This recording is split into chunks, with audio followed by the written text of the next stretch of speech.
નમસ્કાર, આમ જોઈ રહ્યા છો નેશન પ્લસ ન્યૂઝ. હું છું આપની સાથે હેતલ ભગત.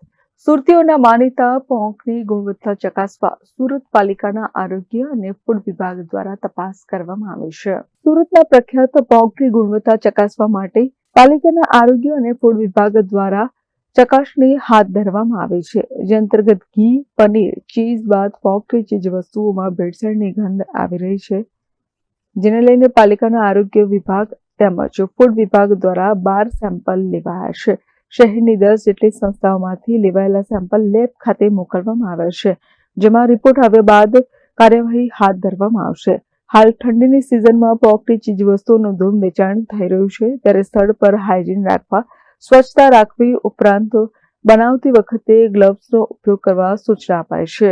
Deputy commissioner health and hospital સાહેબ શ્રી તથા આરોગ્ય અધિકારી સાહેબ શ્રીની સૂચના અન્વયે ચાલુ શિયાળાની સિઝનમાં પોંકથી બનતી વાનગીઓ જે કે પોંકવડા, સેવ વગેરેનું સૌથી વધુ ઉત્પાદન તથા વેચાણ થતું હોય એ પોંકવડા તથા સેવ બનાવતી સંસ્થાઓની સુરત મહાનગરપાલિકાના વિસ્તારમાં આવેલ Rander zone, Athwa zone, central zone વગેરેમાંથી પોંકવડા તથા સેવના નમૂનાઓ લઈ પૃથ્થકરણથી પબ્લિક હેલ્થ લેબોરેટરી ખાતે મોકલી આપવાની કામગીરી કરવામાં આવી છે અને જેના પૃથ્થકરણ અહેવાલ આવ્યાથી આગળની કાર્યવાહી કરવામાં આવશે. ફૂડ સેફ્ટી એક્ટ 2006 આગળની કાર્યવાહી કરવામાં આવશે.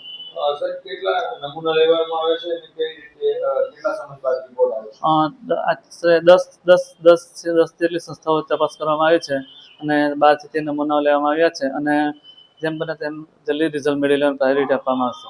Bureau for Nation Plus News, Surat. સમાચારોનો સતત અપડેટ મેળવવા માટે અમારી નેશન પ્લસ ન્યૂઝની યુટ્યુબ ચેનલને સબસ્ક્રાઇબ કરો, બેલ આઇકન દબાવો અને જોડાયેલા રહો ફેસબુક, ઇન્સ્ટાગ્રામ અને ટ્વિટર પર.